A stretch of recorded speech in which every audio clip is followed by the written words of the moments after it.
Hey guys, I want to do a postmortem on the election, talk about what Kamala did wrong and what the Dems did wrong, because I've been saying for a while a lot of these things, and at this point, I kind of feel like I'm in a position to be able to say what went wrong with some level of credibility.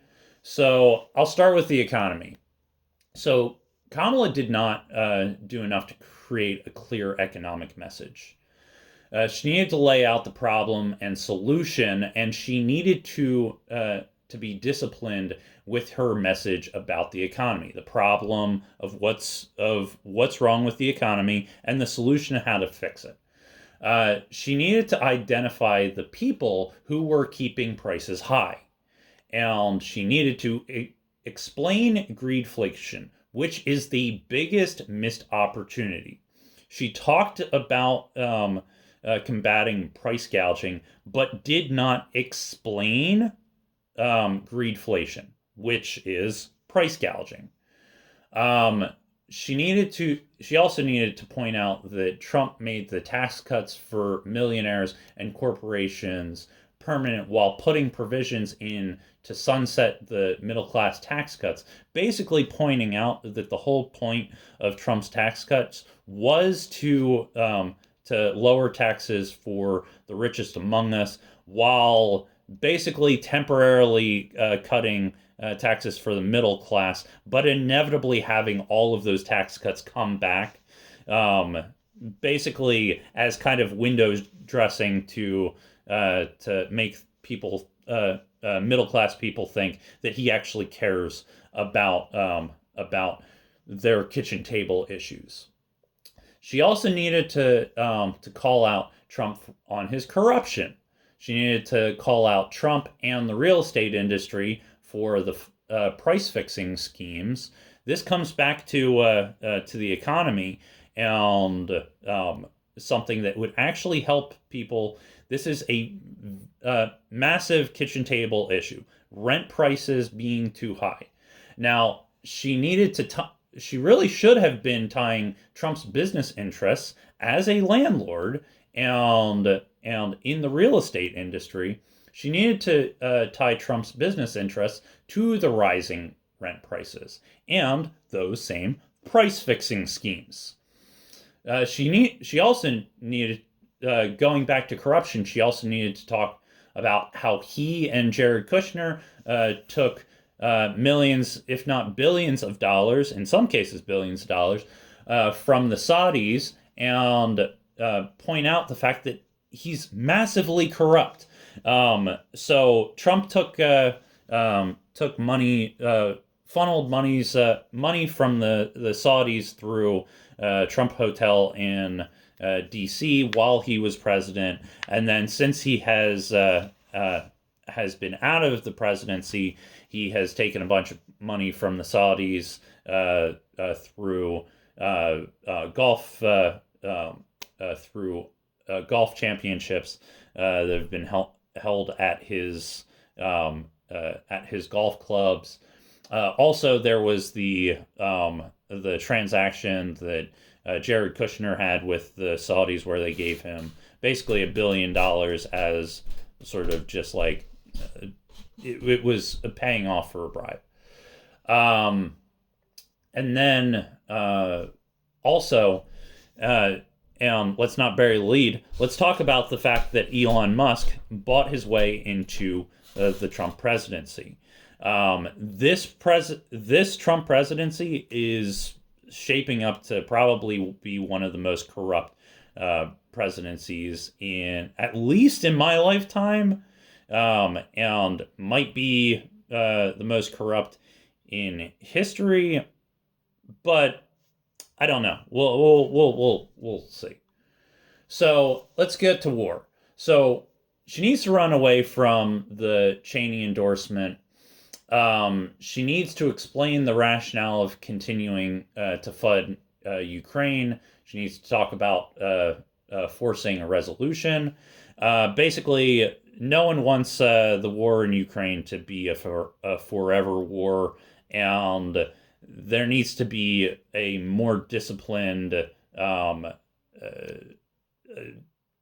explanation of what we're doing with Ukraine. She also needs to get tough with Bibi Netanyahu. She needs to get him to fall in line. Basically, back in the 80s, Ronald Reagan basically told the Israelis that it looked like they were doing a genocide, and they immediately fell in line. I don't know that it's going to be that easy with Bibi. I don't know that it would ever have been that easy with Benjamin Netanyahu, but I mean, we needed to put a lot more pressure on him to end the genocide, to end the war in Gaza and the war in Lebanon, because we hold all of the we hold the basically their entire ability to execute this war in our hand. Because if we stopped arming and funding them, then they would run out of money and weapons pretty quickly.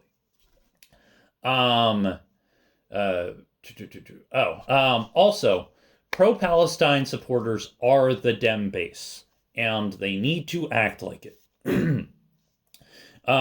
The uncommitted and pro-Palestine movement has been completely shunned from the Democratic Party, basically for the past year.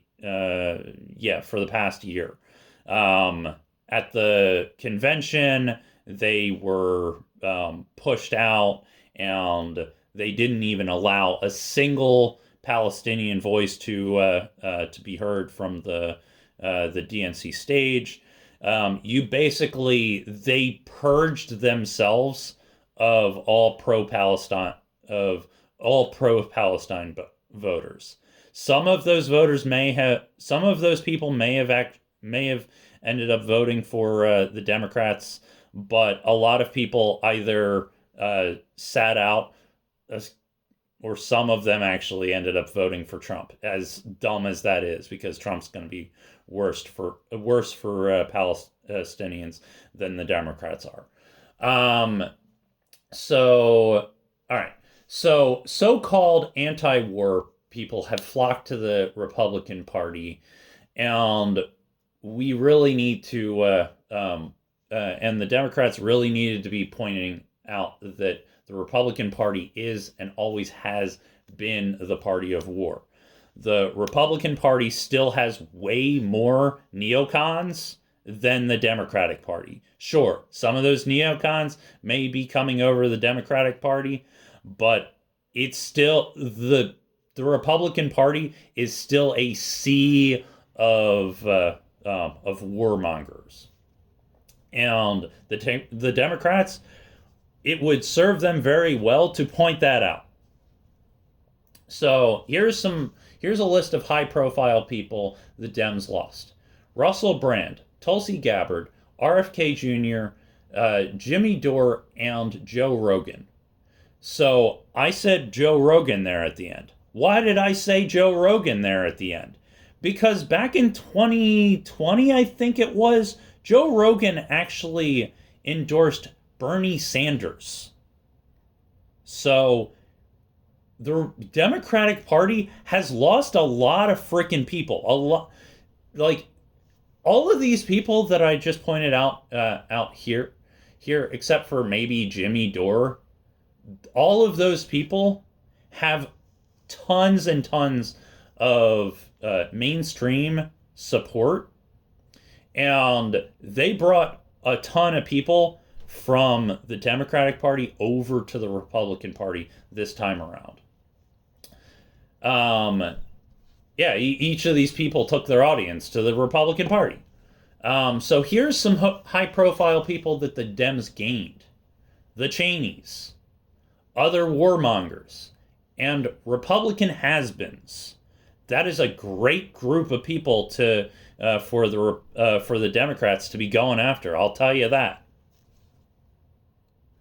So the Republican Party had excitement around it, and They were appealing to young people. As I talked about, RFK Jr., Joe Rogan, Russell Brand, Tulsi Gabbard. These are very interesting people. These are people that were pulling a lot of intrigue. Um, let's see here. The Republican Party also became a big tent. So I'm talking about how all of these people flocked to the Republican Party. Yeah, the Republican Party accidentally became a big tent party in 2024. And they picked up a lot of people that you wouldn't have expected them to, because they actually had a clear economic. So here's the thing. I would argue that their economic uh, platform was not clear, but they were talking about it in such a way that it seemed like they had ideas, whereas the Democrats did not seem like they had ideas. I mean, you had Biden basically touting Bidenomics for a freaking year, when shit was really fucking bad with the economy, and so like just the Democratic Party did seemed way out of touch in terms of the economy. But yeah, getting past that, so I mean, really, they needed to talk about Trump's bad policies, like how basically his plan to bring back jobs led to the disaster, which was the Wisconsin factory, which was a failed Foxconn project where they built this factory in Wisconsin and hired people, basically build all of these buildings, move people around between the buildings, and then inevitably, like after like a year and a half of this whole thing, and Foxconn taking in like millions and millions of dollars. I don't even know how much the total amount that Foxconn got out of this. But basically, after all of that, and after we wasted a bunch of money on this failed strategy to get infrastructure to come back to the U.S., Foxconn ended up pulling out of Wisconsin, and we had no recourse to basically get any of that money back. Also, talk about Ajit Pai, head of Trump's FCC, and how he rolled back regulations, which led to higher rates of spam and scam calls. Which, if you remember, in the middle of Trump's presidency, all of a sudden we started getting all of these robocalls and spam calls that started coming in. Yeah, that was no accident. That was literally rolling back regulations that were put in place to cut down on companies' ability to just robocall call you at random. And that was literally something that was the result of Trump's presidency. She also needed, also, you've got Tim Walz as your freaking vice presidential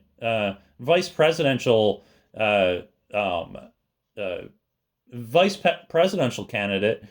Why don't you lean into some of his policies? Like, it seemed like right at the beginning there was a level of interest in Kamala's campaign because of Tim Walz and because of the things that Tim Walz was doing in Minnesota and talking about all these policies, and him going on cable TV saying, yeah, kids being able to kids getting free lunch at school so that they're not hungry at school doesn't seem if that's socialism, then socialism's pretty fucking good. That was a good message. Like, you can't run away from some of the best policies that like the Democrats had to offer.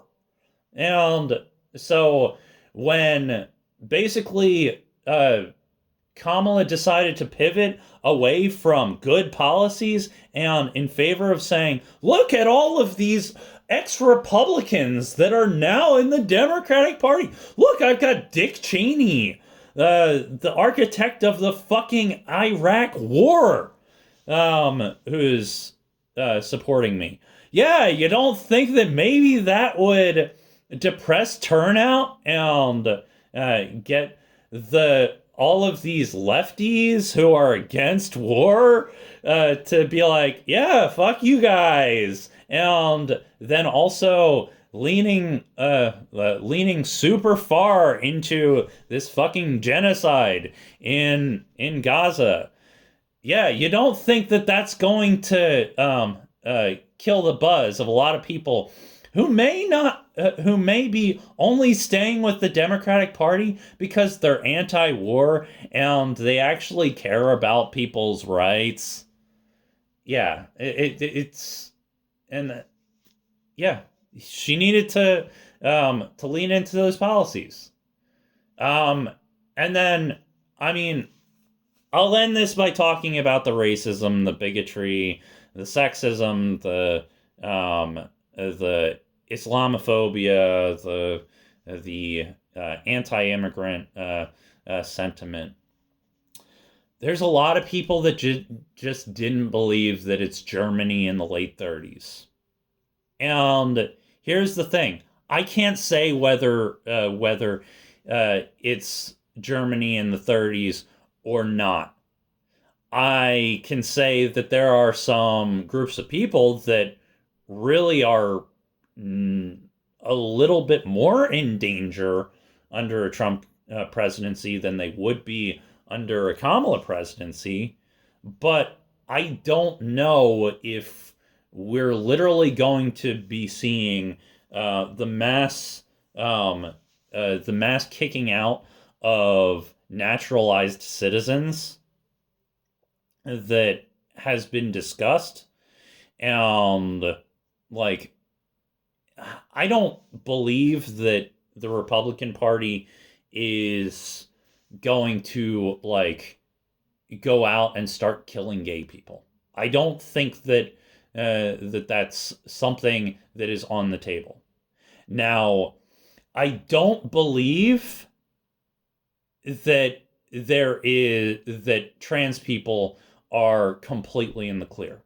I do believe that trans people are in danger in a Republican presidency, in a Trump presidency, because of the fact that literally a lot of the discussion that has been had around trans people really sort of, it's the women in the men, the trans women in women's sports and trans kids and bathrooms are basically a smokescreen that is put up to basically create to manufacture consent to basically go after trans people as a whole.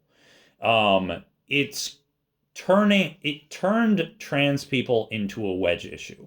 It basically it forced the Democrats to have to fight on those terms and basically defend sort of the most it forced Democrats to have to defend the most like outlier type situations, which is trans women in women's sports. And I understand that that is a complex issue and that it's a hot button issue. And I understand that trans kids is a hot button. It's a messy issue. These are messy issues. And there's something that you can't just easily, like, you can't, these things require a level of nuance. And I, as someone who is staunchly pro-trans rights, like, I do not believe that, like, I am hardliner on trans rights. I believe that trans people should have the right to exist. I believe that that there should be protections for trans people, and I mean discussions surrounding surrounding what is legal when for people under the age of 18. I think that that is a reasonable discussion to have. But that discussion needs to be had. Like, we need to talk about that from a point of good faith. We can't go into these discussions basically ignoring all of the rest of the shit that's happening with the trans community. Like, we can't ignore the fact that trans people are murdered at a higher rate than lots of other groups of people, and it in a lot of cases comes down to the fact that they are trans. And so, while I say that we are not living through Germany in the late 1930s, for trans people, we kind of are.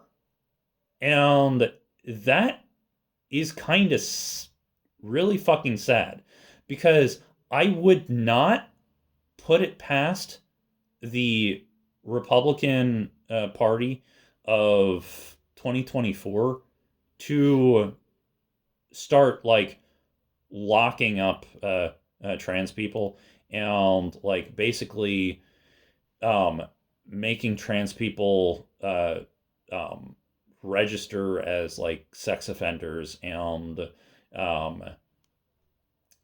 just do all kinds of crazy shit, because there have literally been places where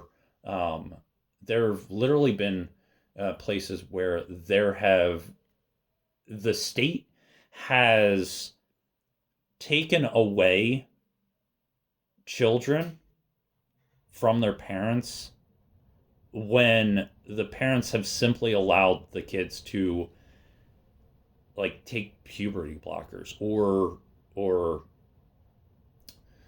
like socially transition.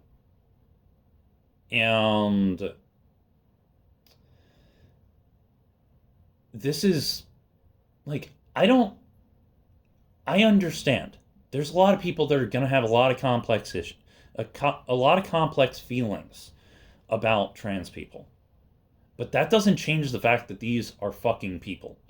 They are fucking people, and they need protections. They need the same protections as everybody else. And in a lot of cases, we don't see trans people as people. And this is a big fucking problem. And I don't give a fuck about the fact that you may be upset about something that that someone on the left said. Like, I talk to people on a regular basis in political chats, and we regularly, like there's regularly just open discussion about how trans people don't exist, and you're literally just like, that is dystopian shit. Saying that an entire group of people just doesn't exist, and like erasing an entire group of people and saying you guys don't have any right to have any say in the world around you. I understand that trans people are not a big contingent of people, but to basically treat trans people as though they are less than human, which is what a lot of this ends up coming down to, is fucking evil.